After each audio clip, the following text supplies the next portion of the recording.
Amsterdam biglang nagliyab. Nakatakas kaya ang driver ng sasakyan na mga susunod na pangyayari? Ibabahagi maya-maya.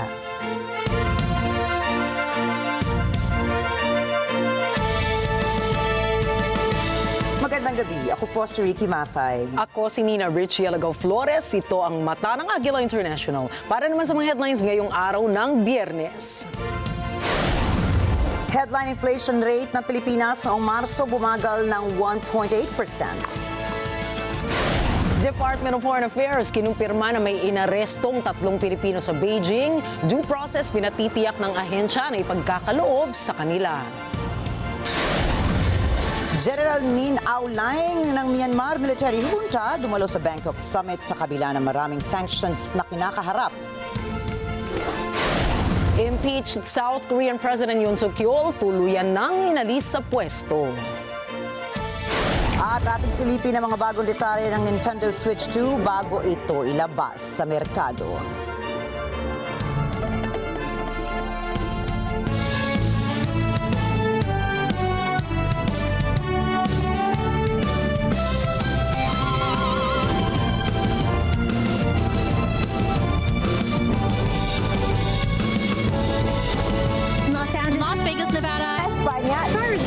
United Kingdom, Washington, D.C., London Bureau, Papua New Guinea, in New York, New York. Washington, D.C. Mata ng Agila, Mata ng Agila,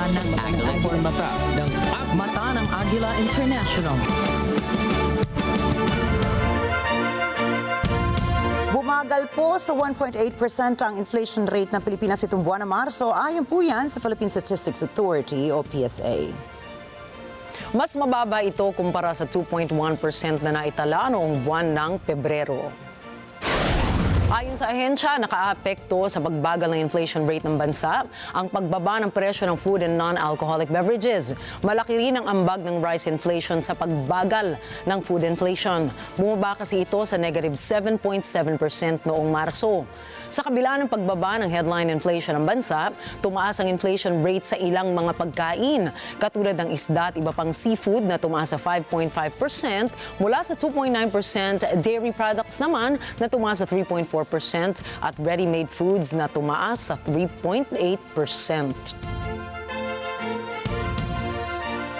Kinumpirma ng Department of Foreign Affairs o DFA ang ulat na 3 Pinoy ang inaresto sa China dahil sa hinihinalang espionage activities.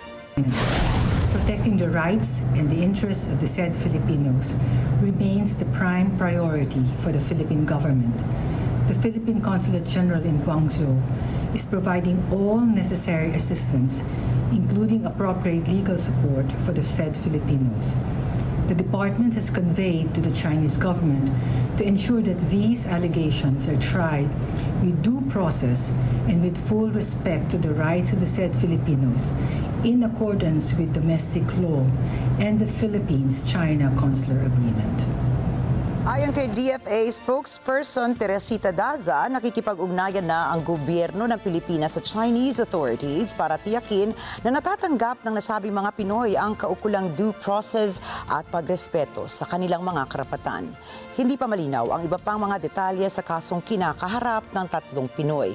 Sa ulat po ng Global Times, kinilala ng Chinese security authorities ang isang nagngangalang David Hernandez na binibigyang direksyon ng kanyang handler sa Pilipinas na tinawag na Herrera para mag-espiya umano at magsagawa ng intelligence gathering activities sa China.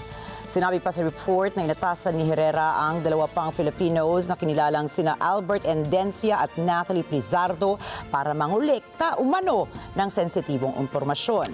Samantala, nagsalita naman ng China hinggil sa pag-aresto nito sa 3 mga Pilipino sa Beijing. Sa anunsyo ni Chinese Foreign Ministry spokesperson Ko Jiakun, inakusahan niya ang Pilipinas na pina-fabricate nito ang mga kaso ng Chinese espionage sa Manila. 中方有关部门已经公布了菲律宾籍在华人员从事间谍活动的具体情况。中国司法机关和有关部门严格依法办案，也将保障有关人员的合法权益。近期，菲律宾方面炮制多起所谓中国间谍案，在事实不清的情况下，大搞有罪推定和污名化、政治化，中方坚决反对，并多次提出严正交涉。中方敦促菲方停止捕风捉影、乱扣帽子，依法公正处理涉及中国公民的个案，切实保障在菲中国公民的合法权益。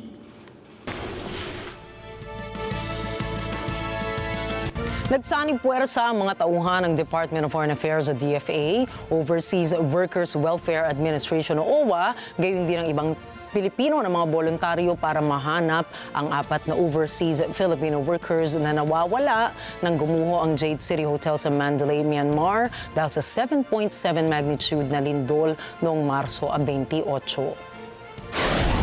Ngayon ay ika-6 na araw na ng puspusang paghahanap sa 4 nating mga kababayan. Hinati rin ng 89-man Filipino Humanitarian Rescue Team para mahanap ang nawawalang mga OFW. Lahat ng mga ospital ay sinuyod na rin upang matagpuan ang mga biktima. Nakipagkita na rin ang mga tauhan ng Embahada ng Pilipinas sa Myanmar sa ibang mga Pilipino na nakaligtas sa gumuhong gusali para mangalap ng impormasyon tungkol sa 4 na OFW. Sa ngayon, wala pang kumpirmasyon kung buhay o nakaligtas ang mga nawawalang Pilipino. Pinangunahan ni Pangulong Ferdinand Marcos Jr. ang pagbuo ng isang advisory council para sa Semiconductor and Electronics Industry o SEI. Layon po ng ahensyang ito na mapabilis ang paglago ng naturang industriya at tiyakin na magiging globally competitive ang Pilipinas pagdating sa larangan ng semicon at electronics. Ang mabubuong council ang magsisilbing pangunahing advisory body ng Pangulo pagdating sa development at promotion ng SEI. Ayon sa Presidential Communications Office, ang Pilipinas ay may 5% market share ng SEI sa buong mundo. Isang dahilan kaya mahalaga ang Pilipinas sa pandaigdigang kalakalan ng semiconductors and electronics packaging. Sinabi ni International Criminal Court o ICC spokesperson Fadi El Abdallah na tanging mga judges lamang ng ICC ang maaaring magdesisyon kung may nalabag bang batas sa pagsuko ni dating Pangulong Rodrigo Duterte sa kanilang korte. Anuman anyang legal challenge sa legalidad ng pagsuko ni Duterte ay dapat isumite sa mga judges ng ICC. Hindi rin anya alintana kung ang isang estado ay hindi partido sa Rome Statute. Maaari pa rin anyang kusang loob na makipagtulungan ng isang bansa sa ICC. Binigyan diin ni Al Abdallah ang pagpapahalaga ng ICC sa commitment ng Pilipinas sa mga international accountability mechanisms upang masiguro ang katarungan. Asahan naman ang ikatlong sunod na linggong dagdag presyo sa produktong petrolyo sa susunod na linggo. Batay sa 4-day trade, posibleng madagdagan ng 30 sentimos hanggang 70 sentimos ang presyo ng kada litro ng gasolina, 20 sentimos hanggang 60 sentimos naman sa diesel at maaring hindi naman gumalaw ang presyo ng kerosene o gas at kung sakaling may increase man ito ay hanggang 20 sentimos lamang. Ayon sa Department of Energy, may ambag sa galaw ng presyo ng oil products ang pagpapataw ng dagdag taripa ng Estados Unidos sa ibang produkto habang inaasahang bumababa ang supply ng oil refineries ng China dahil sa peak na maintenance season.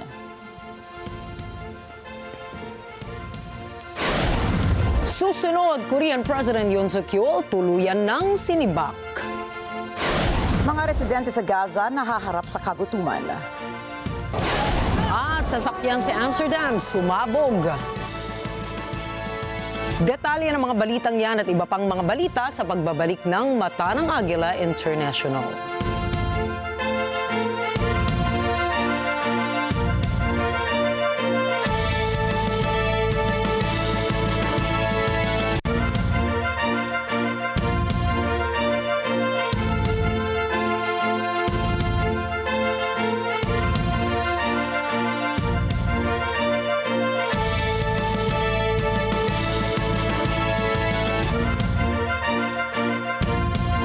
This portion is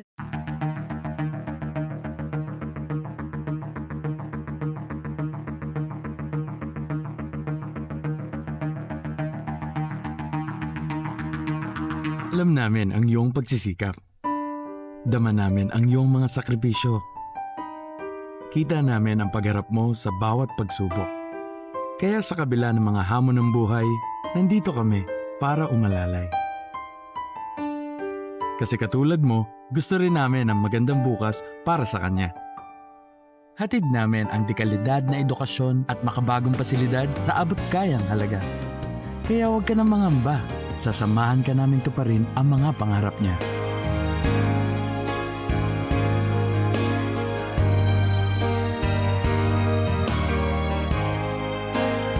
Maaasahan mong sulit dito ang mga pinagsikapan mo. Sa aming mga makabagong pasilidad at sistema ng edukasyon. May lalabas natin ang aking talino at mga kakayahan niya.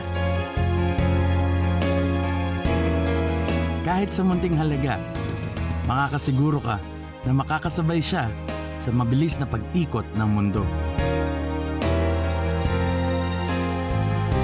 Sa New Era, karamay mo kami sa bawat hamon. Kaagapay mo kami sa bawat hakbang.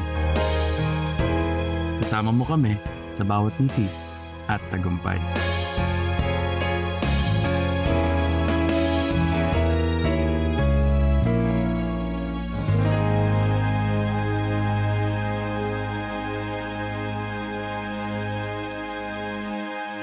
Dahil walang hinto ang balita. Financial straits. Mata ng Agila Weekend tuwing Sabado, alas 4 ng hapon. Ito ang Net 25. Matatag, matapang, matapak.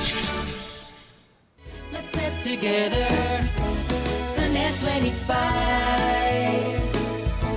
Sa Net 25.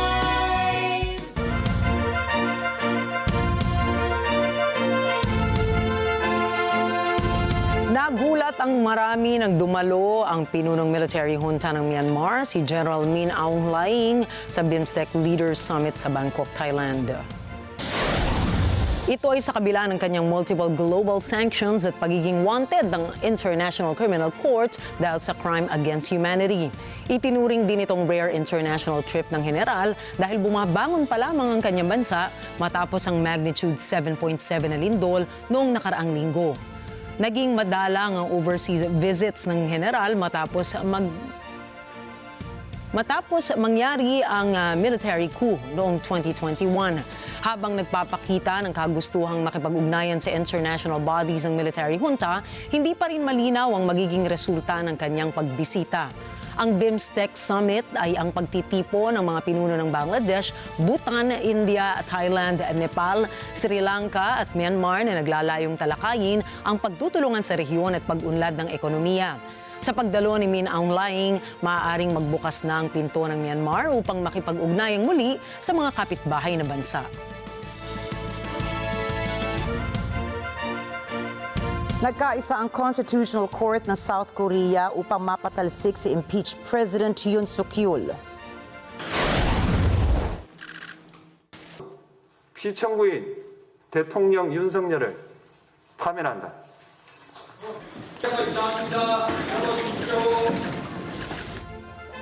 Dahil sa pagkakatanggal ng Pangulo, hahalili sa pwesto si Prime Minister Han Duck-soo. Magsasagawa naman ng presidential elections matapos ang 60 days, alinsunod po yan sa Korean Constitution. Naaresto si Yoon noong January 15, subalit pinakawalan nitong March matapos makansela ang warrant of arrest. Nahaharap si Yoon sa kasong kriminal na reklamong insureksyon. Matatandaang nagdeklara ng martial law si Yoon upang pigilan umano ang mga kalaban nito sa gobyerno. Kaagad ding tinanggal ang bisa ng martial law matapos ang 6 na oras.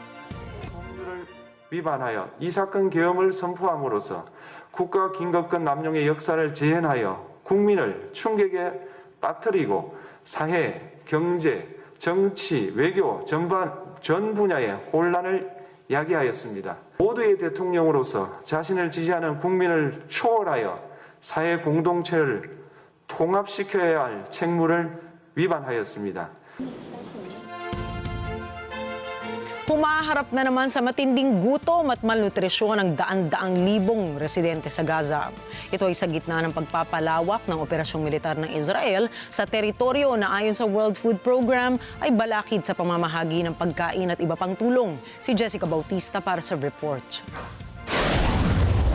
Noong Huwebes, sa isang soup kitchen sa Beit Lahia, Gaza, grupo-grupong Palestinians na gitgitan upang umabot sa rasyong pagkain ng mga voluntaryo. Kasama rito ang mga batang nag-uunahan para sa isang pirasong tinapay at sopas na lintehas. Ayon sa mga residente, nagsara na ang mga panaderia sa lugar kung kaya't mahirap makasumpong ng tinapay. Kasabay ng pagkalam ng mga sikmura, panawagan ng bawat individual na tulungan sana ng mundo ang kani-kanilang mga pamilya. سكرت المخابز وفيش حاجه مش لاقيين حاجه ناكلها وجينا على تكيه دار المدون على امل انه يطلع لنا رغيفين خبز صحن طبيخ. احنا بندعو كل العالم انه يقف معانا ويخلوا اسرائيل تفتح لنا هالمعابر خلينا نقدر نعيش. واحنا بنبعث لكم نداء عاجل. احنا في وضع صعب جدا وبدت مجاعه حاده تدخل منطقه الشمال عندنا. Sa isang desperadong pakiusap, sana hindi umabot na magkasakitan na sila para lamang sa isang pirasong tinapay. هو حنموت من الجوع، الناس حتاكل بعض، حيصير جرائم وحنقتل بعض عشان نرغيف خبز عشان صحن طبيخ. هاي زي ما انتم شايفين، يعني حتى عند التكيه بصير مشاكل وبيهجموا الناس على انه يطلع له رغيفين خبز صحن طبيخ. فزي ما انتم شايفين ان شاء الله بتغير هالوضع. Ayon sa World Food Program, hindi ito makapaghatid ng bagong supply sa Gaza ng higit sa 3 linggo na. Ayon dito, 2 linggo na lamang ang itatagal ng natitirang stock na pagkain ito. Ayon sa Israel, noong ceasefire, mahigit sa 25,000 aid trucks ang pumasok sa Gaza, lulan ang 450,000 tons ng tulong. Sinabi naman ni UN spokesperson Stephanie Dujarric na kakutya-kutya na hindi makapagbukas ang mga panaderya dahil walang harina at gas. Ayon naman sa Hamas, nasa matinding gutom na ang Gaza at ang sitwasyon doon ay isa sa pinakamalalang krisis sa kasalukuyan. Jessica Bautista para sa Mata ng Agila International. Trusted, connected, on point. Isinara ng mga otoridad ang Dam Square sa Amsterdam matapos masunog ang isang sasakyan kasunod ng isang pagsabog nitong Huwebes. Pinaghihinalaan ng pulisya na sinadya ng driver na sindihan ang sasakyan gamit ang pampasabog na siyang nagresulta naman ng pagtamo niya ng burn injuries. Hindi pa inilalabas ang impormasyon ukol sa kanyang kalagayan at walang nasaktan ng mga bystanders. Kaagad na rumisponde ang mga bombero at isang trauma team. Nagpadala rin ng tulong ang Dutch Military Explosive Ordnance Disposal Service. Ang insidenteng ito ay naganap 1 linggo matapos ang isang marahas na pananaksak malapit sa Dam Square kung saan 5 katao, kabilang ang mga turista, ang malubhang nasugatan. Ang suspect, isang 30-year-old Ukrainian, ay inaresto matapos mapigilan ng isang British tourist. Pinaghihinala ang may kaugnayan sa terorismo ang kanyang motibo at siya ay kasalukuyang nakakulong habang nahaharap sa maraming kaso. Mananatiling sarado ang Dam Square habang nagpapatuloy ang investigasyon.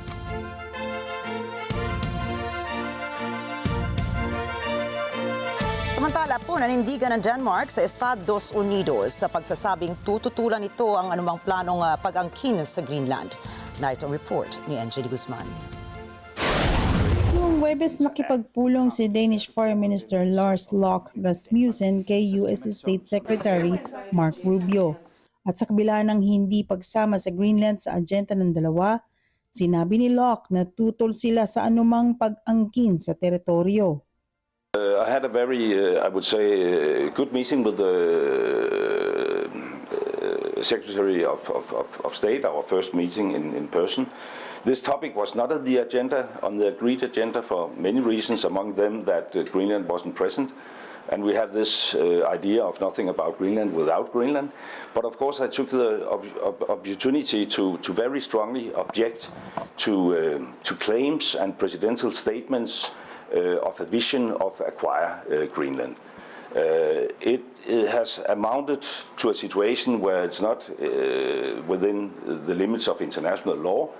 It's amounted to a situation where I only can describe it as an attack on Danish, the sovereignty of the Kingdom of Denmark, and I made that very, very clear.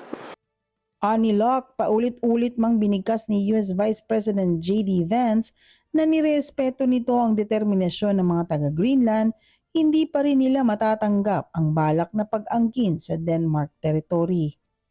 And I'm also, perhaps optimistic is too strong word, but I recognize that the Vice President, when he visited his own military installation in Greenland, emphasized not once but 2 times, I guess 3 times, that they respect the self-determination of the Greenlandic people. But regardless of that, we have seen these statements from the President, and we can't accept that. And I made it very, very clear. Samantala, ayon sa US State Department, binigyan diin ni Rubio sa pulong ang matibay na relasyon sa pagitan ng US at Denmark. Nitong mga nakaraang buwan, nagkaroon ng tensyon sa pagitan ng Copenhagen at Washington dahil sa paulit-ulit na pahayag ni Pangulong Donald Trump na dapat maging bahagi ng Estados Unidos ang Greenland. Ang Greenland ay isang semi-autonomous na teritoryo ng Denmark. Noong 28 ng Marso, nang bumisita si Vance sa Greenland, inakusahan nito ang teritoryo ng hindi gumagawa ng maayos upang proteksyonan ng Arctic Island. Iminungkahi ni Vance na mas madedepensahan ng US ang teritoryo na nasa estratehikong lokasyon. Sinagot ni Danish Prime Minister Mette Frederiksen ang akusasyon na not fair o hindi patas. NG de Guzman para sa mata ng Agila International, trusted, connected, on point. Sinibak sa pwesto ang 3 matataas na opisyal ng National Security Council ng Estados Unidos matapos ang isang secret meeting kasamang right-wing conspiracy theorist na si Laura Loomer. Tinanggal ni US President Donald Trump sina Brian Welch, Director for Intelligence, Thomas Boudry, Senior Director for Legislative Affairs, at David Feith, Senior Director sa Technology at National Security. Ang hakbang na ito ay kasunod ng pagpupulong ni Trump kay Laura Loomer, isang far-right conspiracy commentarist na kilala sa pagpapalaganap ng mga teorya ng pagsasabwatan. Ayon sa mga ulat, hinimok niya si Trump na tanggalin ang ilang mga empleyado.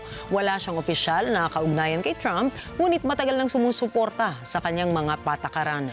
Bukod rito, tinanggal na rin ni Trump ang ilang government inspector generals mula nang bumalik siya sa White House noong Enero at nagtalaga ng pansamantalang mga pinuno. Tumanggi ang White House na magbigay ng komento, ngunit kinumpirma ni Trump na nakikinig siya sa mga suggestions ni Loomer, ngunit siya pa rin ang gumagawa ng desisyon. Si Laura Loomer, isang kilalang right-wing na personalidad sa social media, ay minsan nang napalayo kay Donald Trump, ngunit tila muli siyang nakakuha ng kanyang atensyon. Nangyari ang mga pagtanggal matapos aksidenteng naisama ng isang opisyal ang isang mamamahayag sa isang signal messaging thread tungkol sa mga opensibang militar sa Yemen. Hindi tiyak kung direktang konektado ang insidenteng ito sa mga tinanggal, ngunit ayon sa ilang ulat, ito ang naging dahilan upang muling suriin ang katapatan ng ilang mga tauhan. Hindi tinanggal si National Security Advisor Mike Waltz na umako ng responsibilidad sa insidente. Samantala, si Defense Secretary Pete Hegseth ay kasalukuyang iniimbestigahan sa loob ng kanyang ahensya kaugnay ng kanyang papel sa Signal Gate chat. Ibinasura na ng federal judge ang kasong kriminal laban kay New York City Mayor Eric Adams. As you have heard, this case, the judge has dismissed it with prejudice, making it clear that it never can be brought back. Let me be clear. As I've said all along, this case should have never been brought. And I did nothing wrong. I'm now happy that our city can finally close the book on this and focus solely on the future of our great city. I want to thank New Yorkers who stood by my side, who prayed for me, who supported me from day one, and stuck with me while we focus on the work at hand. Ang nasabing anunsyo ay ilang linggo matapos na atasan ng administrasyon ni US President Donald Trump ang prosecutors na ibasura ang lahat ng mga corruption cases ng alkalde. Dahil din sa nasabing hakbang ay nagbitiw ang mga matataas na opisyal ng federal prosecutors na nag-akusa kay Adams na nakipagkasundo ito kay Trump na ibasura ang kaso kapalit ng pagpapatupad ng immigration law. Ayon sa Manhattan judge na ibinasura na ang kaso with prejudice na ang ibig sabihin ay hindi maaaring isang papamuli ng Department of Justice ang nasabing kaso laban kay Adams. Magugunitang una nang itinanggi ni Adams ang mga kasong isinampa sa kanya kagaya ng conspiracy, fraud, soliciting illegal campaign contributions at bribery. Noong Setyembre nang inakusahan si Adams na tumanggap ng mahigit $100,000 mula sa Turkish citizens kapalit ng isang pabor.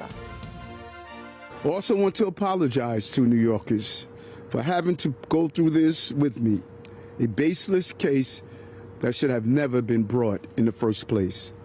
The lies spread through false leaks and splashed across sensational headlines and all of the distractions. But what I want you to know, that I never stopped working for you, not for one day, not for 1 hour, not for 1 minute. And New Yorkers stop me all the time in trying to find the rationale behind this. And I found it in this book. I'm going to encourage every New Yorker to read it. Read it and understand how we can never allow this to happen to another innocent American. Kaugnay ng kasalukuyang repatriation program para sa mga migranteng nasa Mexico, nakauwi na sa Venezuela ang higit sa 300 mga mamamayan nito. Si Jeff Sanidad para sa ulat. Noong Huwebes, tumanggap ng 313 citizens ang Venezuela mula sa Mexico. Marami sa mga ito ang sumubok, subalit nabigo na makatungtong sa Estados Unidos. Lumapag ang eroplanong lulan ang mga migrante sa Simon Bolivar International Airport. Sinalubong sila ni Venezuelan Interior Minister Diosdado Cabello. Dinitalya ni Cabello ang mga impormasyon ukol sa mga migranteng lulan ng repatriation flight. Viene este vuelo, vienen 151 niños, vienen 60 hombres y vienen 102 mujeres, de las cuales hay 16 que están embarazadas. Traemos 6 niños que vienen viajando en condición sin acompañamiento, sin acompañante, y serán recibidos bajo el mismo tratamiento de la vez anterior. Nosotros contactamos a la familia aquí y los entregamos basados pues en una revisión de esos familiares. Ani Cabello, higit 1,600 na ang nai-deport mula sa Mexico, kasama na ang galing sa Estados Unidos. Es un vuelo que con este estaríamos llegando a 1,610 venezolanos y venezolanas trasladados desde Estados Unidos, porque los que están en México en verdad no es en México, ellos regresaron de Estados Unidos a México. Y nosotros hemos estado haciendo este trabajo y esperamos poder la regularización. A partir de la semana pasada ya comenzaron a regularizarse. Dagdag ni Cabello, 2 pang biyahe ang lalapag sa Venezuela sa mga darating na araw. Jeff Sanidad para sa Mata ng Agila International. Trusted, connected, on point. Susunod, leyon ng usina sa India. Apple pinagmumulta ng France ng 150 million euros. At silipin ang bagong updates para sa Nintendo Switch 2. Yan po at iba pang mga balita sa pagbabalik pa rin ng Mata ng Agila International.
Each individual has their own goal.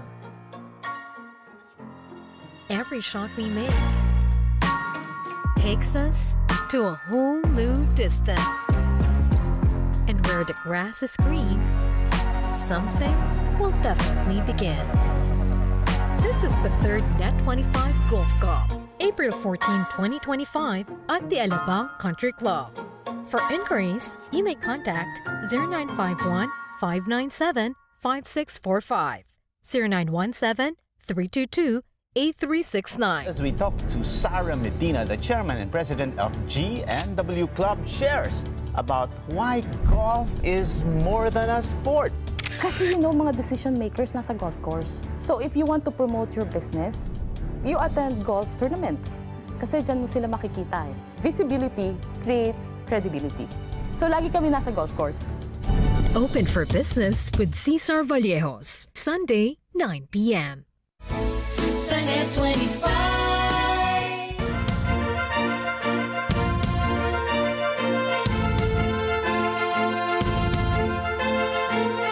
Nagbabalik ang mata ng Agila International at sa pagpapatuloy ng ating mga balita ngayong gabi. Nabulabog ang mga residente ng isang bayan sa Gujarat, India nang naispatan nila ang isang leon sa sulok ng isang kusina.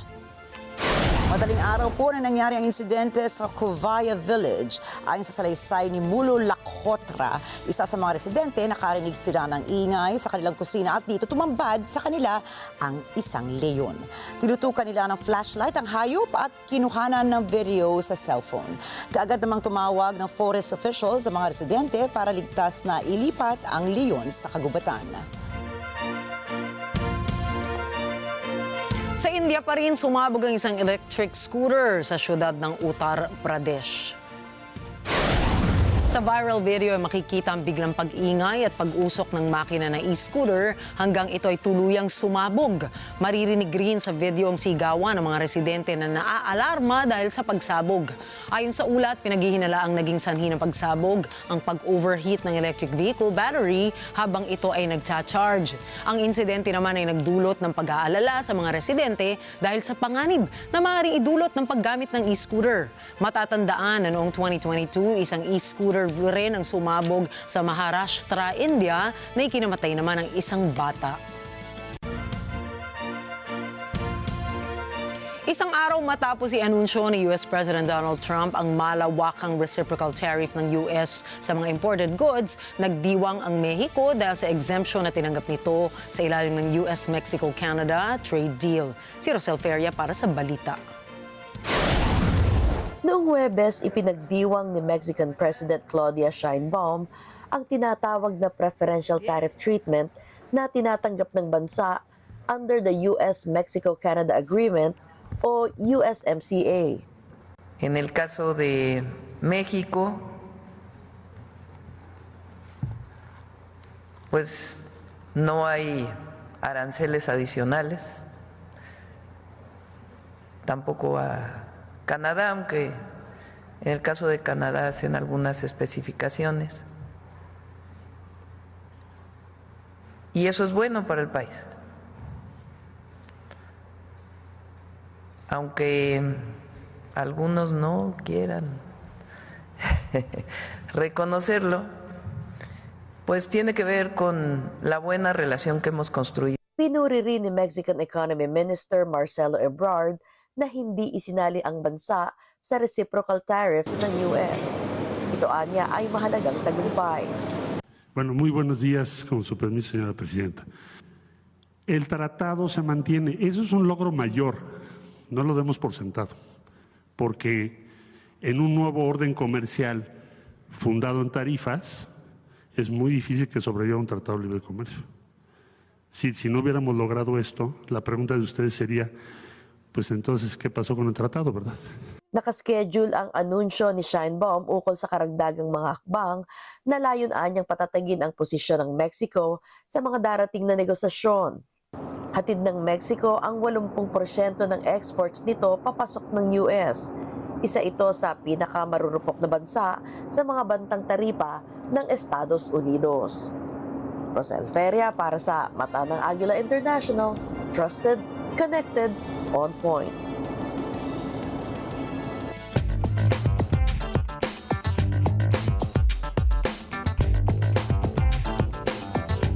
Pinagbumulta ng antitrust watchdog ng France ang Apple ng 150 million euros dahil sa umano'y pang-aabuso nito sa dominanteng posisyon nito sa mobile app distribution.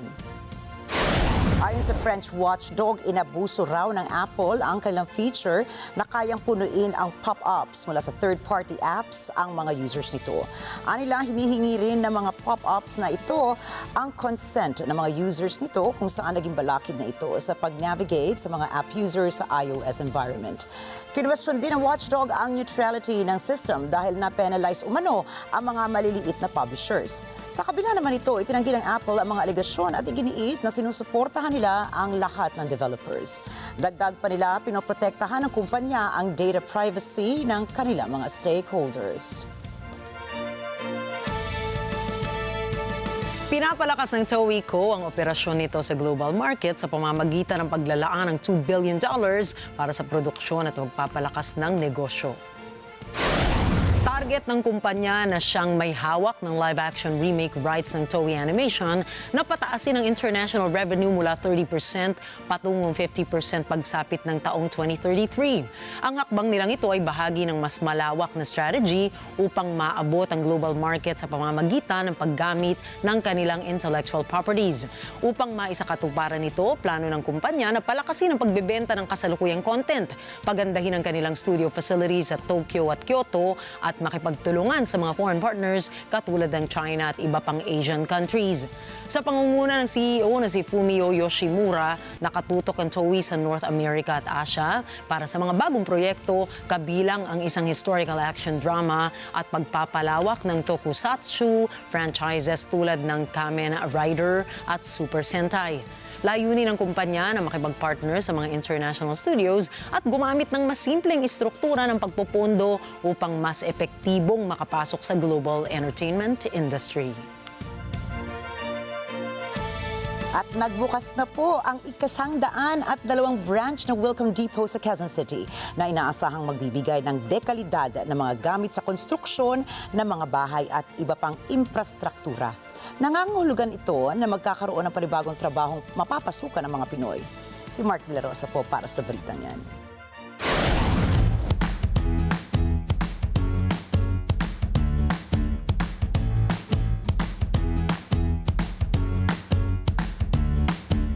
Opisyal nang nagbukas ang pinakabagong branch ng Wilcon Depot sa Cubao, Quezon City, ang nangungunang tatak sa home improvement at construction supplies sa Pilipinas. We fully appreciate, of course, that you chosen QC again as your preferred destination for your expansion of your businesses. More than just creating jobs and making things affordable for Filipinos, it's also helping build their dreams. Ito ang ika-11 branch ng Wilcon Depot sa lungsod ng Quezon at ika-102 naman sa buong bansa. Isang patunay ng patuloy na dedikasyon ng Wilcon Depot na maghatid ng dekalidad na home improvement products at construction materials para sa lahat. And it would not have been possible, syempre, if it were not for our very hardworking Wilcon family, our very hardworking partners, supplier partners, and of course, our support team, our sales team, all of us. Thank you so much for always supporting Wilcon. Bukod sa pagbibigay ng malawak na seleksyon ng mga materyales, patuloy ding pinalalakas ng Wilcon Depot ang kanilang digital platforms upang bigyan ang bawat pamilyang Pilipino ng mas madaling access sa kanilang produkto at serbisyo online.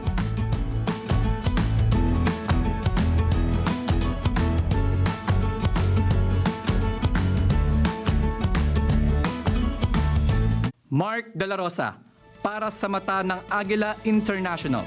Trusted, connected, on point.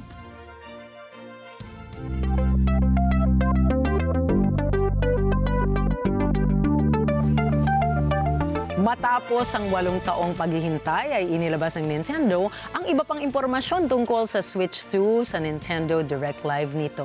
Si JD Mahinay para sa detalye.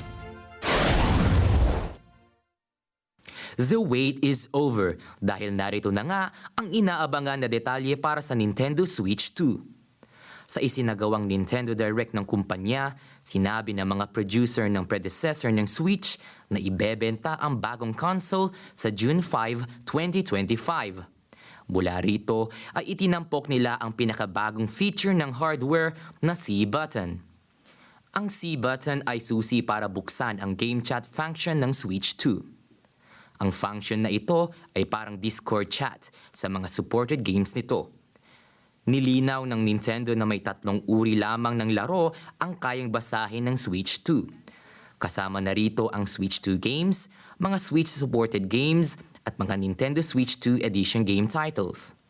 Dagdag pa nila na gumagamit ng microSD Express cards ang Switch 2. Ibig sabihin, hindi gumagana ang mga microSD card na ginagamit sa Switch consoles. Inilabas din sa Nintendo Direct ang mga panibagong game titles na exclusive lamang sa Switch 2. Isa na rito ang Mario Kart World, Hyrule Warriors, Kirby Air Riders, Donkey Kong Bonanza, The Dusk Bloods, Nintendo Switch 2 Welcome Tour, Drag X Drive, at iba pa. Mula sa latest updates na ito na inilabas ng Nintendo, ay inaasahan na kaabang-abang ang mga game titles na ito. Gayunpaman, hindi pa tiyak kung magkano ang hardware ng Switch 2 kasama ang ibang mga game accessories nito. JD Mahinay para sa mata ng Agila International. Trusted, connected, on point. Susunod, gaano na ba katanda ang world's oldest barber? Abangan ang mata ng Agila International Anniversary Special. At abangan din ang iba pang mga storya pagdating ni Alma Angeles at ng Net25 World News. Umantabay pa rin po kayo, magbabalik pa rin ang mata ng Agila International.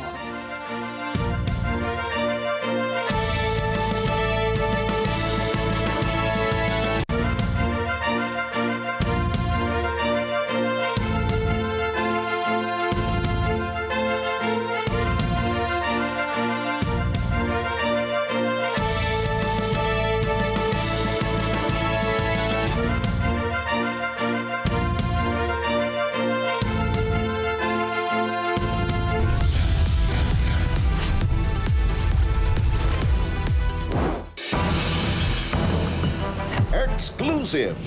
Mga EPIRA complainants muling nagsama-sama para patuloy na manawagan na babayaran na sila ng gobyerno. Mga claimants, hindi susuko ang laban. Makuha lamang ang benepisyo na dapat nilang natanggap na may higit sa 2 dekada na nilang pag-aantay. Halos 30% ay may mga karamdaman na at ang iba po ay mga namatay na. At ang mga panibagong kaganapan matapos ang kanilang dialogo sa National Power Corporation, ating tinutukan. Yan talagang paglalaban namin, yung karapatan namin na pera claimant. Sabado, alas 6 hanggang alas 7 ng gabi, ito ang Responde, Mata ng Mamamayan. Let's get together sa Net25. Sa Net25. This Sunday on Cine Throwback. Join with Kai as he flies going to Zambezia. Then you're headed the right way. The young falcon who has hope and courage. If we all stick together, we can win this thing. Are you with me? A story about the value of teamwork and family. Don't miss out on the fun. Get your popcorn ready and soar with Zambezia. This Sunday, 12 noon, here on Net25. Let's get together sa Net25.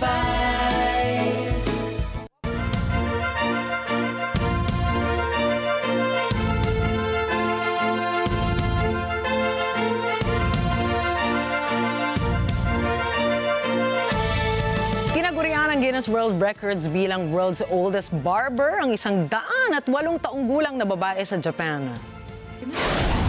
Si Shitsui Hakoishi ay pinanganak noong 1916 sa kasagsagan ng World War I. Sa edad na 14 anyos ay mag-isa siyang maglakbay papunta sa Tokyo upang maging apprentice sa isang salon. Kahit mahigit 9 na dekada ng barbero si Shitsui, ay patuloy pa rin siya sa pagtatrabaho sa kanyang salon na Rihatsu Haikoishi na itinayo noong 1953. Ayon sa kanya, may malaking kaugnayan sa paghaba ng kanyang buhay ang isinasagawa niyang exercises na kanyang sinimulan noong siya ay nasa edad 70 anyos. Noong 2021 sa Tokyo Olympics, isa si Shitsui sa mga naging torchbearers kung saan naglakad siya ng 200 metrong layo.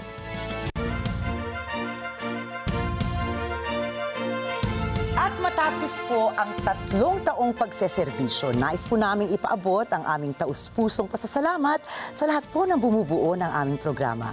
Mula po sa aming production at technical crew, mga correspondents, lalong-lalo na sa inyo, aming mga manonood. Kayo po ang nagsisilbing inspirasyon at gabay namin upang ipagpatuloy at lalo pang paghusayan ang aming pagbabalita. Makakaasa po kayo na aming gagawin ang lahat upang matiyak na naihahatid sa inyo ang tapat, patas at wastong pamamahayag gabi-gabi. Samahan niyo po kami sa aming patuloy na pagiging trusted, connected, and on point sa pagbabalita ngayon. Para naman po sa isang munting mensahe, narito po ang aming Net25 International Correspondents. Pagbati po sa ating mga kasama sa main studio at sa ating mga tagapanood sa buong mundo. Ako po si Rosel Feria, isa sa inyong Net25 correspondents dito sa Washington, D.C. Bilang tagapagbalita, naging malaking bahagi na ng aking pang-araw-araw na pamumuhay ang paghahatid ng balita. Ako ay naging mapagmasid sa paligid at naging mas matingkad pa ang aking kamalayan sa mga pangyayari sa mundo. Bilang correspondent ng Net25, ang aking hangad ay makapaghatid pa ng balitang may kabuluhan at naaayon sa panahon. At naway sa mga darating pang panahon, mas malawak pa ang aming maabot, maihatid ang balita at mga pangyayaring napapanahon saan mang dako na maaabot pa ng mata ng Agila International. Narito po ang ating mga kasama mula sa iba't ibang panig ng mundo upang iparating kung paanong naging bahagi na ng kanilang buhay ang mata ng Agila International. I am Yolanda here in Toronto, Ontario.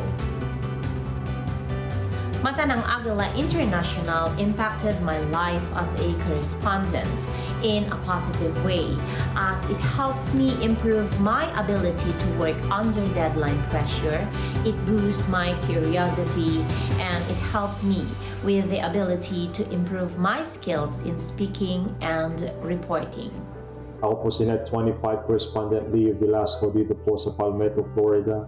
Bilang isang correspondent po ng mata ng Agila International, masaya po ako at isang karangalan na ako po ay makatulong sa paghatid ng mga balita, hindi lamang po sa Pilipinas, kundi maging sa buong mundo. Ako si Net25 Correspondent Marjorie Quintos dito sa Montreal, Quebec, Canada.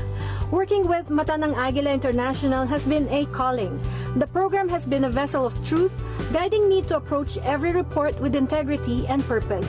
It reminds me of the sacred duty we hold to deliver accurate, unbiased, and meaningful news to our global audience.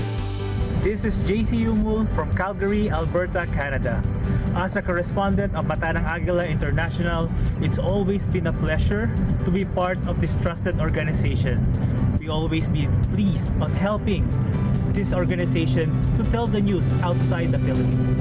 Greetings, I'm Net25 correspondent Jane Kathleen Gregorio from Corpus Christi, Texas. The way that Mata ng Agila International has impacted me as a correspondent is being able to develop my skills and confidence as a talent in terms of on-cams as well as voiceovers. As a viewer, Mata ng Agila International has impressed me in terms of its neutral reporting, as well as its engaging anchors and its interesting stories all across the globe, delivered by reporters in each of those places.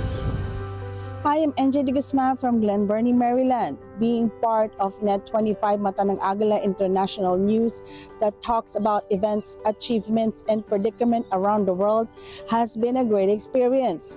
It has helped me learn more about important issues and see different perspectives. This experience has made me think more deeply and care more about what's happening in the world.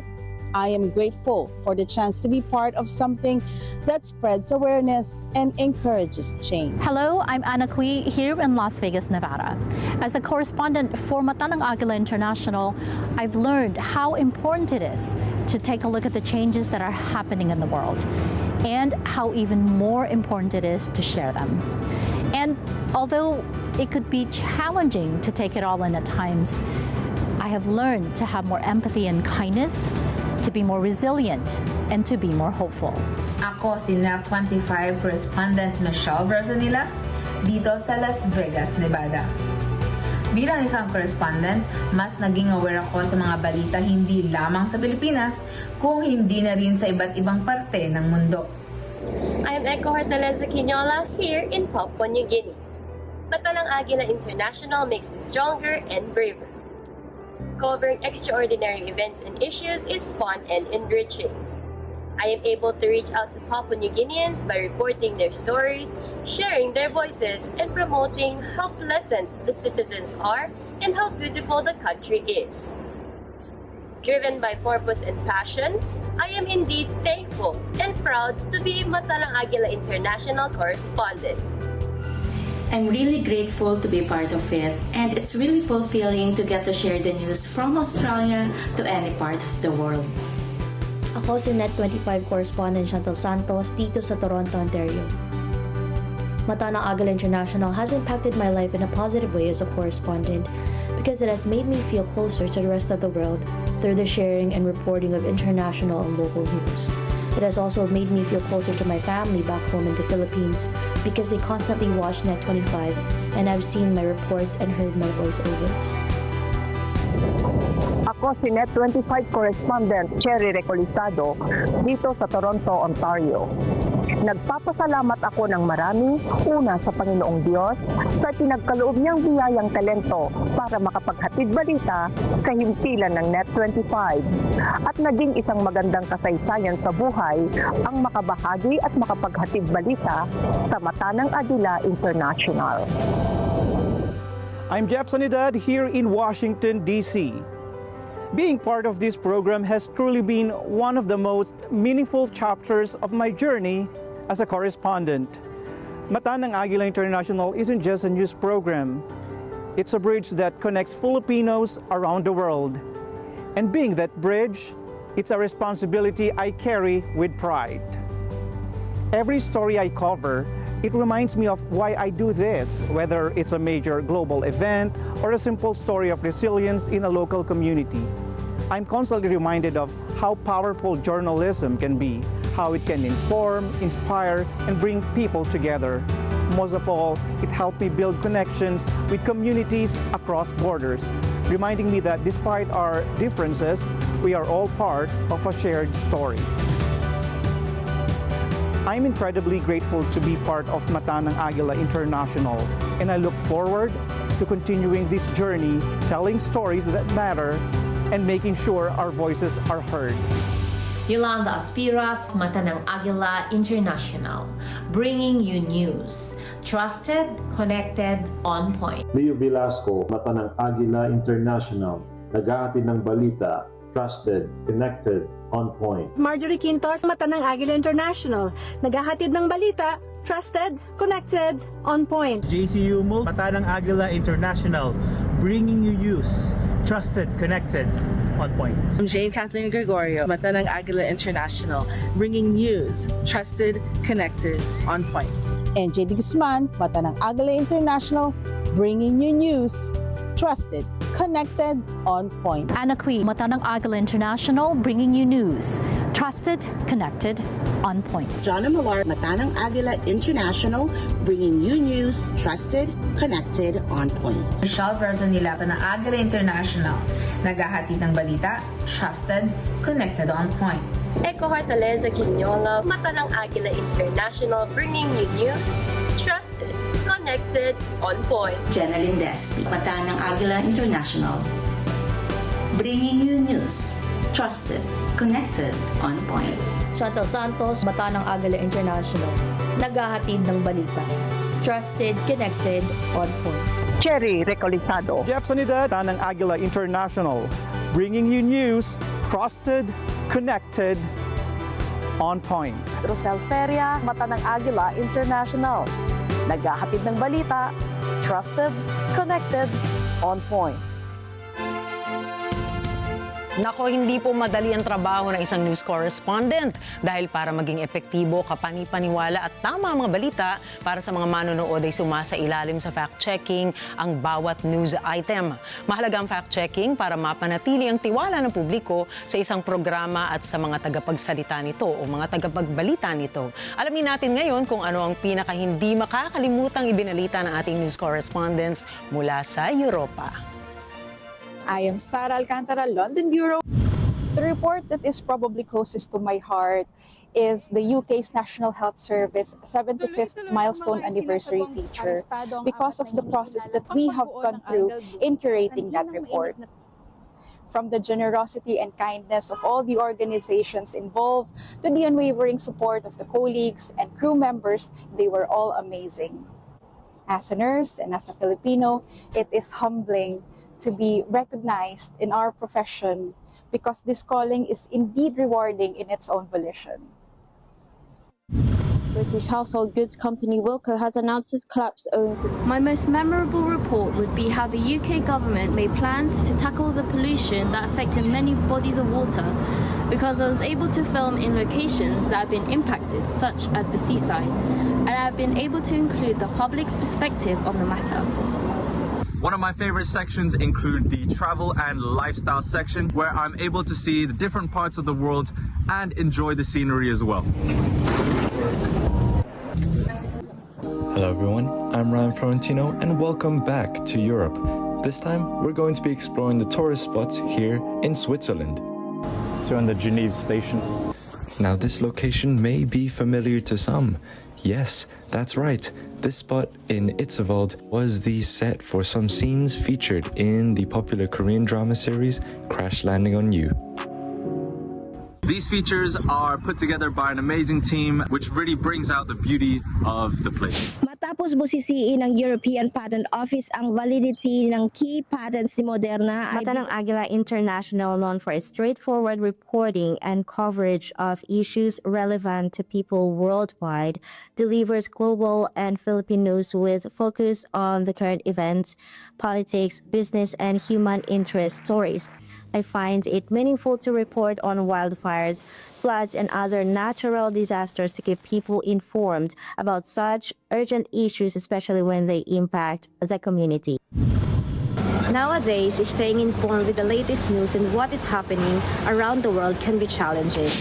The Philippine Consulate General in Barcelona, Spain, in partnership with attorney Elaine Antonio Bordeaux, I can keep up about global affairs, local issues, business trends, health updates, and many more interesting topics that help me broaden my horizons and keep me well informed.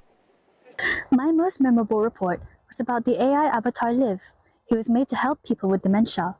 I reported back in November 2024, and this is my first ever report as a member of Net25. I was so enthralled knowing that it would be the start of this journey where I'd be able to deliver all sorts of interesting news to all of our viewers. We base all of our reports on well-researched and evidence-supported findings. We hope that the things we do for our viewers bring light and truth to the many happenings of modern-day affairs. My most memorable report was about the late Queen Elizabeth II's 70 years Jubilee celebration in May 2023. On May 6, the world stopped to witness King Charles III's coronation at Westminster. It was a milestone celebration, and it was a privilege to have been able to deliver this unique royal news to our viewers.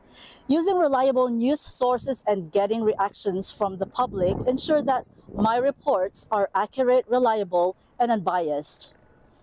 Love and season para sa Mata ng Agila International. Maghahatid sa inyo ng balita, trusted, connected, on point. Ngayong ikatlong anibersaryo ng tapat na pagbabalita ng programa ay aming nakapanayam ang ilan sa mga viewers po ng Mata ng Agila International. Sila ay naging motibasyon ng aming patuloy na paghahatid serbisyo sa publiko. Atin pong panoorin ang kanilang mga mensahe. Ako po si Ned Reynolds from London. Ako po ay masayang nanonood ng Mata ng Agila International. because this is the most trusted network, and it's always the truth and it's always on point.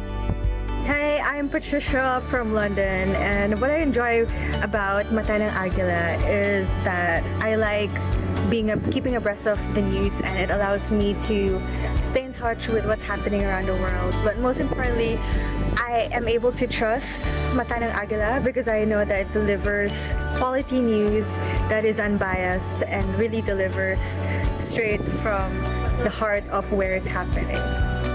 Well, I would say, brother, it affected my life in a good way, the positive way, because as soon as I wake up in the morning or whenever I'm at home, I always watch it, and it simply gives me that pleasure to see that our channel, Net25, is on air along with the other channels around.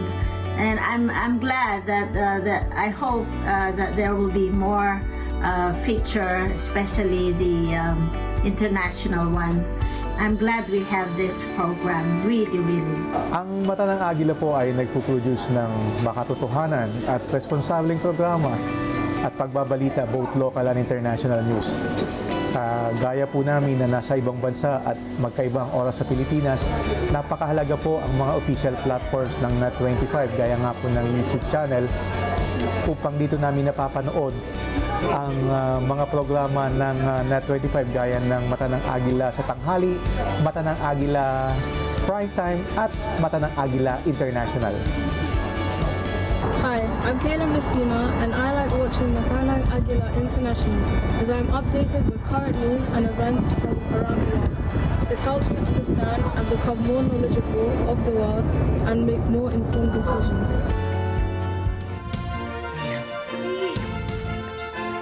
Ayan, happy anniversary! Third anniversary sa atin dito sa Mata ng Agila International. Ayun. Diba? And thank you for making us a part of your nightly wow, teka lang, na-shock ako doon. Saglit lang na ano ko.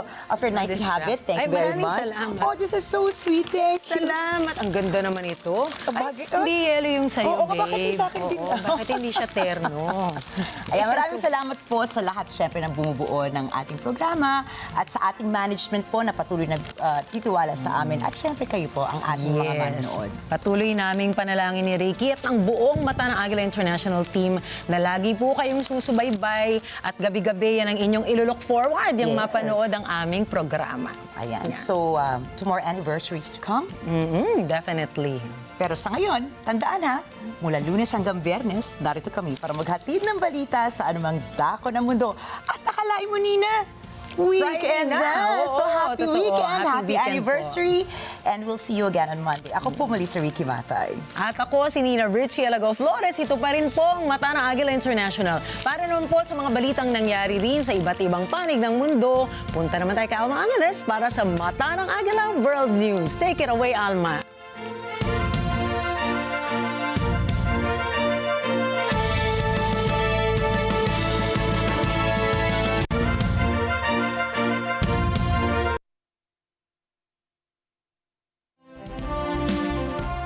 Thank you, Nina and Ricky. Good evening, everyone. I'm Alma Angeles for Net25 World News. On tonight's headlines.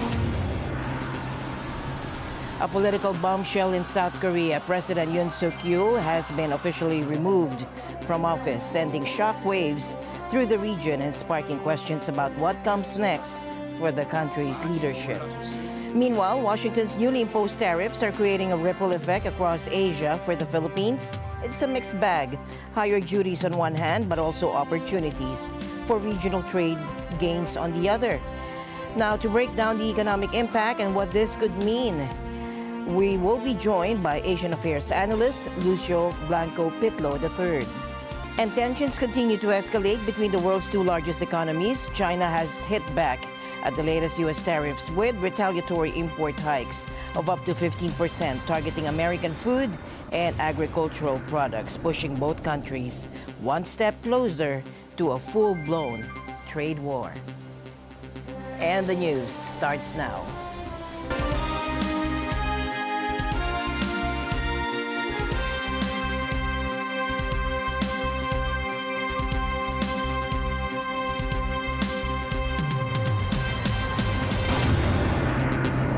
South Korea is waking up to a major political shakeup. President Yoon Suk-yeol has officially been removed from office. Take a look.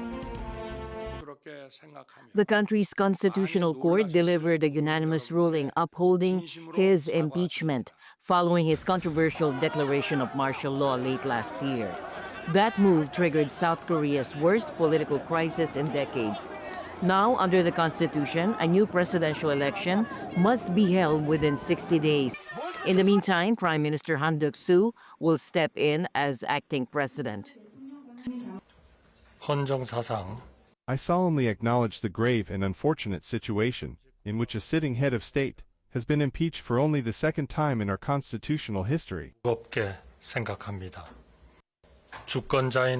support of the will of the sovereign people, we will do our best to manage the next presidential election so that the next government can be launched without disruption in accordance with the Constitution and laws. In court, Acting Chief Justice Moon Young-bae didn't mince words. He said Yoon crossed the line with his martial law order. He shocked the people and caused chaos across all fields, including society, economy, politics, and diplomacy.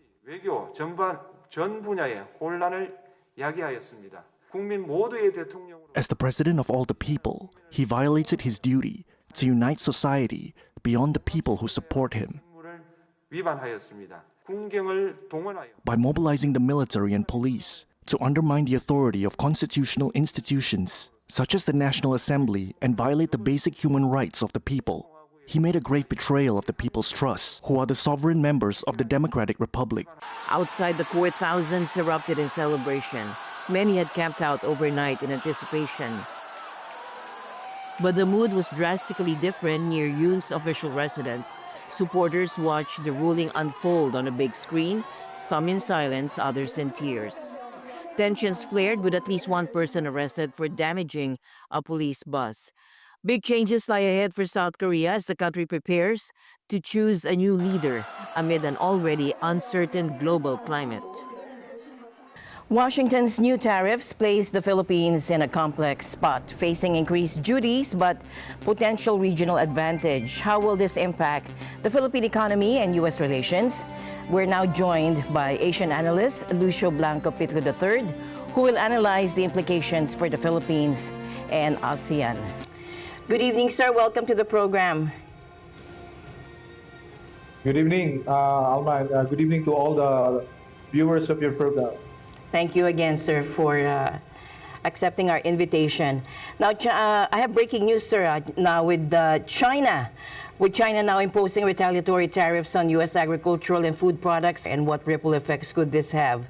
Not just for the two countries involved, but of course, for the global economy. Yeah, we are already on a trade war, so the worry is that this would escalate with the, of course, the recent pronouncements from President Trump in terms of imposing more tariffs, blanket on a broad range of countries, friends, foes, neighbors, and allies. And of course, countries that were hit hard by this new wave of tariffs are expected to retaliate. I think the question would be whether the reciprocal retaliatory tariffs that they would impose, to what extent it would have, of course, more adverse consequences for global trade. Mm-hmm. So I think some would pursue more measured approach in order not to invite further stronger tariffs on the part of the U.S. I think some may reciprocate in the same, more or less the same intensity as the U.S. Did. So we would have to see in the coming days which countries would impose reciprocal tariff, how much, and of course the impact on the global markets will be there negatively. Mm-hmm. Now, President Trump's move to impose a 17% reciprocal tariff on Philippine exports has also stirred quite a reaction. From your perspective, what's really driving this U.S. tariff policy? And the Philippines got one of the lowest tariff rates in the region. Do you see that as a reflection of our good ties with the U.S., or is it more of a strategic play by Washington? Yeah, certainly some in the Trump administration. I think Trump himself viewed that several countries were able to get away in terms of imposing tariffs on U.S. goods coming to their countries, and that many countries have taken advantage of the U.S. for years. And so for Trump, he sees that the imposition of higher tariffs on broad range of countries is a way to reignite the country's industry and recover lost ground, as well as entice more investments, revive the American manufacturing sector. Of course, countries like the Philippines, being in the front line of the Indo-Pacific, a key ally of the U.S. in this part of the world, being seen by the U.S. as important in dealing with rivals like China. I think that explains the lower tariff imposed on the country, plus the fact that traditionally the Philippines is not a major powerhouse when it comes to merchandise exports, and that while U.S. is a major export market of the country, accounting for about 17, around 10 or 10% of the country's external trade. I think that the U.S. reserved more modest tariff position of the country because Philippines doesn't have a huge trade surplus in dealing with the U.S. So I think that motivated the U.S. not to impose tariffs harder on the Philippines compared to other compared to its Southeast Asian neighbors, which are major exporters like Vietnam and as well as Thailand, Malaysia.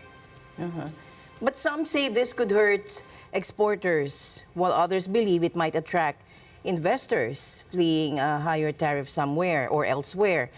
Now, how should we interpret this 17% tariff? Is it a threat or an opportunity? Like Finance Secretary Recto said, we are resilient because of our domestic consumption. But do you think this tariff could still rattle sectors like electronics or agriculture? We're already feeling pressure also on the peso, and there are inflation concerns as well. In the short term, what kind of economic shocks should we prepare for?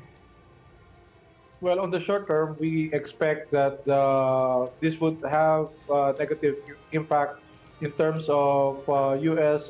dollar remittance flows to the country, meaning a weaker dollar would bear in the value of remittances being sent by our OFWs, especially those coming from the U.S.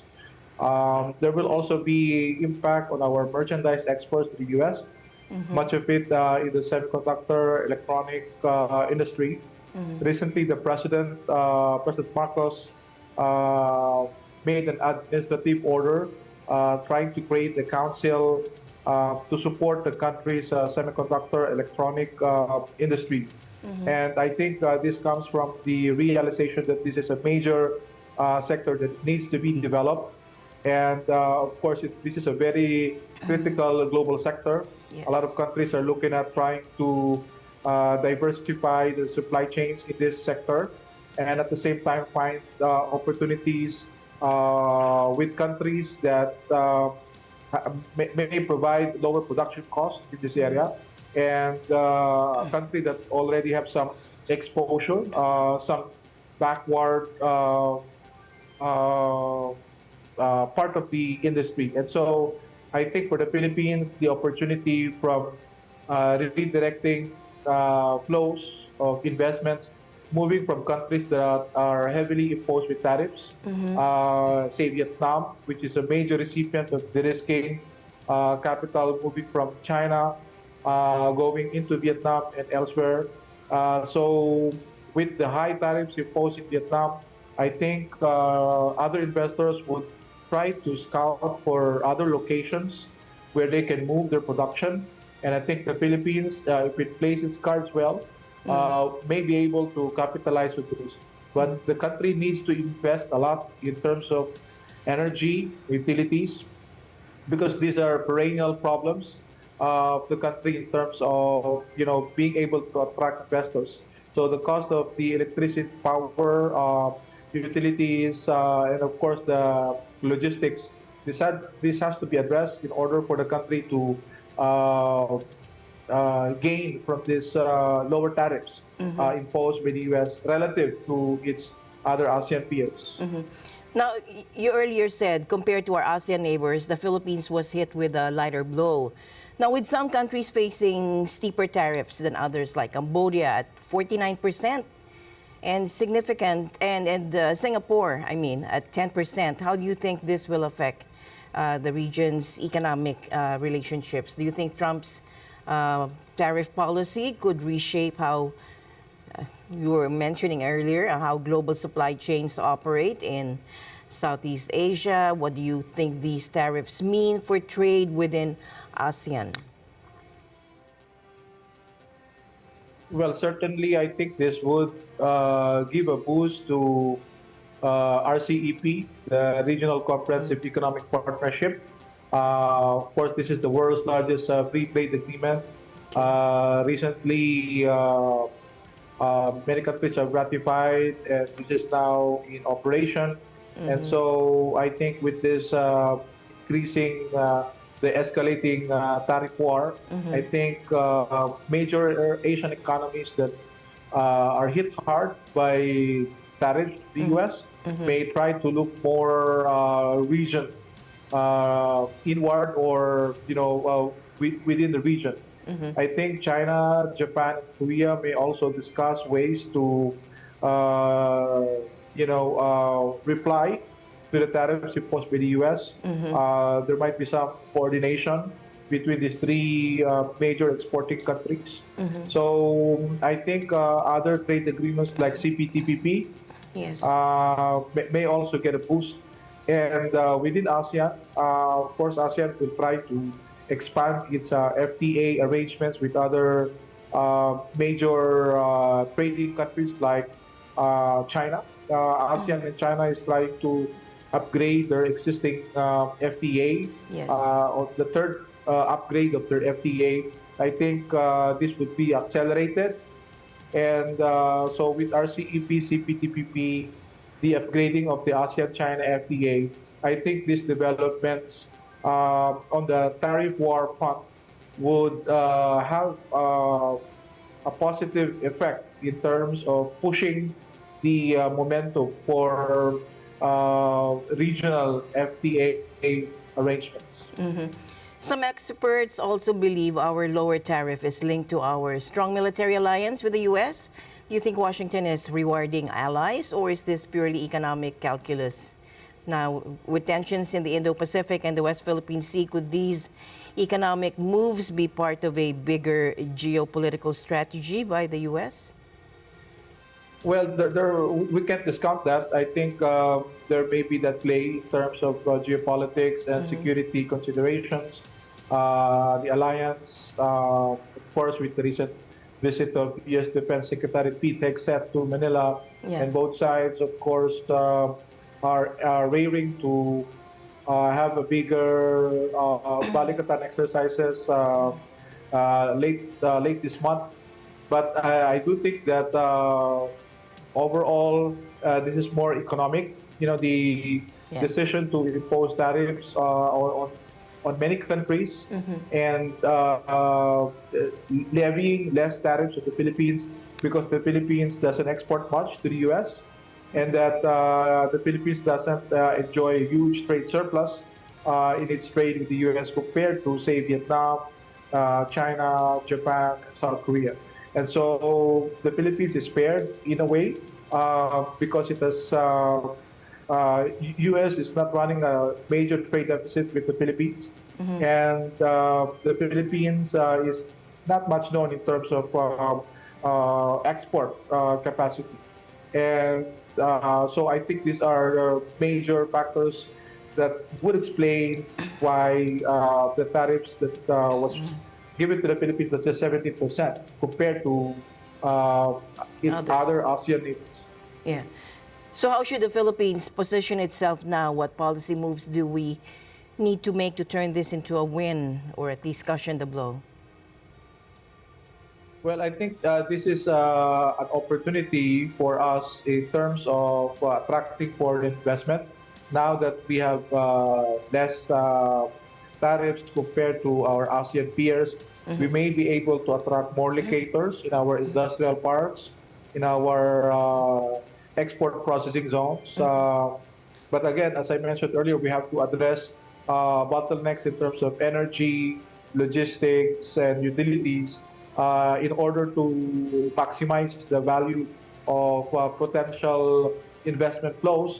Relocating or diverting away from countries that will heavily suffer from this tariff impositions by the U.S. And so our economic managers must take the necessary measures to advertise Philippines as a suitable destination for investment.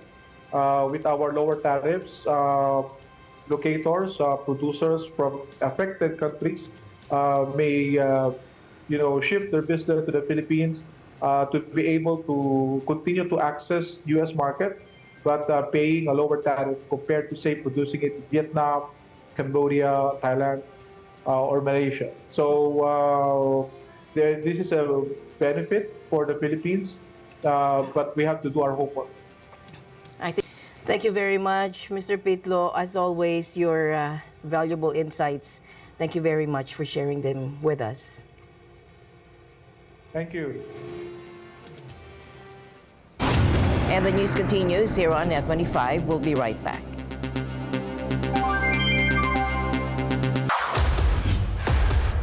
Attorney Vic Rodriguez, matapang na sasagutin ang 25 tanong ng bayan. Ngayong Sabado na, alas 7 hanggang alas 7:30 ng gabi. Dito lang sa Net 25. Ako po si Attorney Vic Rodriguez, Pilipino, abogado maisog. Abangan niyo po ang aking sagot sa 25 tanong ng bayan dito lang sa Net 25.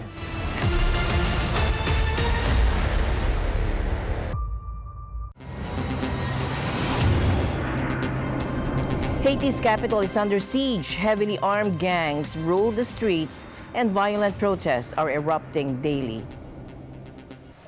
One demonstrator described the situation as authorities giving gangs access to communities. Look at what happened the day before yesterday in the Mirebalais commune. They know that the policemen arrested some men for illegal gun transportation. Those men were in Mirebalais jail. The gangs of Canaan couldn't get money from the people anymore because Mirebalais was blocked. The authorities gave Viv and Sam Gang Alliance to access Mirebalais. But we, the residents of the Solino neighborhood, we want to return home, and we will go home anyway. The crisis in Haiti is spiraling out of control. 500 inmates freed from a prison by gangs. Over 60,000 people displaced in just 1 month. Port-au-Prince is a battleground. Protesters, armed and desperate, are fighting police. The transitional government is failing to stop the chaos, facing accusations of corruption and collusion with the gangs. And now, a new U.S. tariff threatens to deepen the economic crisis. The United States has slapped a 10% tariff on Haitian goods, raising fears of further economic fallout. With over 1 million already displaced, many more hungry, the road ahead for Haiti remains uncertain. Tornadoes have devastated communities across the central and southern U.S. Homes are destroyed, power lines are down, and at least 8 people are injured. The National Weather Service reports multiple tornadoes across 4 states, with millions still under threat of severe weather. Arkansas has declared a state of emergency as the storms continue to unleash chaos. Drones recorded widespread destruction in northern Arkansas City after tornadoes ripped across a wide swath of the central and southern United States overnight. The National Weather Service said there had been at least 15 reports of tornadoes in at least 4 states by late Wednesday. It classified the Lake City tornado as an EF3. The Craighead County Sheriff confirmed Thursday that at least 8 people were injured, 57 structures were damaged as a result of the Wednesday night storms. The National Weather Service Arkansas Storm Team predicts more severe weather with the potential for more tornadoes in the state.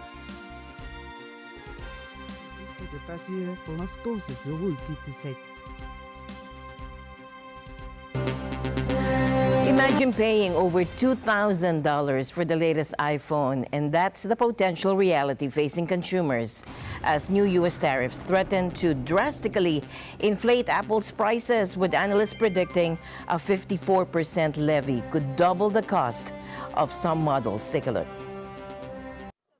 A $2,300 iPhone. It could happen after Donald Trump's decision to hit China with steep tariffs. That's according to calculations by analysts. The US president has hit Beijing with a cumulative new levy of 54%. And that's a problem for Apple, which makes nearly all of its phones in China. The cheapest model of its current iPhone 16 was launched with a sticker price of $799 in the US. But calculations by Rosenblatt Securities show that could rise to $1,142 after the tariffs kick in. A high-end iPhone 16 Pro Max currently sells for up to $1,599. That could rise to almost $2,300.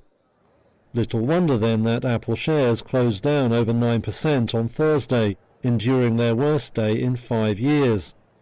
Now the tariffs leave the tech giant with a difficult choice: pass on the higher costs and hope consumers don't mind, or swallow the tariffs and take a big hit to profits.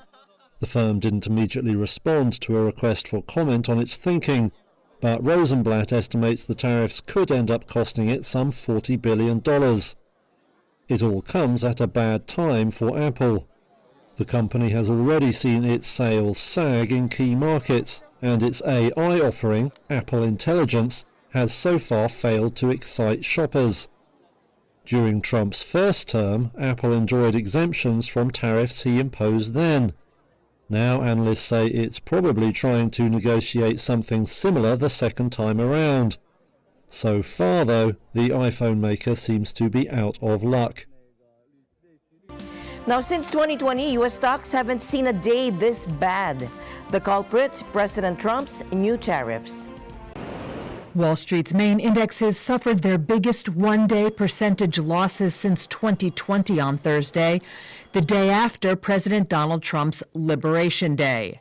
The Dow dropped 4%, the S&P 500 shed more than 4.8%, and the Nasdaq was down 6%.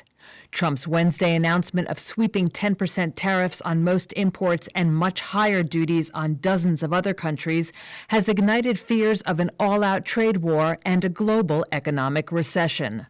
Sam Stovall is chief investment strategist at CFRA Research.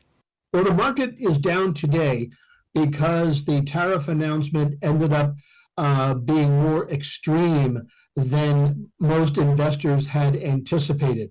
And because of it being extreme, investors are now worried about what the reciprocal tariffs will end up being, with the retaliatory tariffs by our trading partners, how long these tariffs will be in effect, because the longer they are, the deeper this market is likely to decline, because the longer that they are in effect, the weaker our economic growth and corporate profit growth will likely be. So investors are attempting to get ahead of the fundamental fallout from the taxes by selling now. China vowed tariff retaliation, as did the European Union, which faces a 20% duty. South Korea, Mexico, India, and several other trading partners said they would hold off for now as they seek concessions before the targeted tariffs take effect on April 9th. Trump's tariffs sparked a global stock sell-off, with tech hit the hardest. Apple sank more than 9%, reeling from an aggregate 54% tariff on China, the base for much of the iPhone maker's manufacturing. Amazon also slumped 9%, and Nvidia spiraled nearly 8%. Retailers were hit hard, with Nike and Ralph Lauren tumbling more than 14% and 16% respectively on a raft of new tariffs on major production hubs including Vietnam, Indonesia, and China. And bank stocks tumbled to multi-month lows, with Citigroup leading the pack, down over 12%. The consumer staples sector was one of the few bright spots as investors sought out the traditionally defensive area. It was also buoyed on Thursday by Lamb Weston, which gained 10% after reporting earnings. Trump says the tariffs will raise revenue and create jobs in the U.S. But economists widely predict they will raise prices and cast a chill over global growth. And with that, we end tonight's broadcast. For everyone here on Net 25, I'm Alma Angeles. Thank you all for joining us. Good night.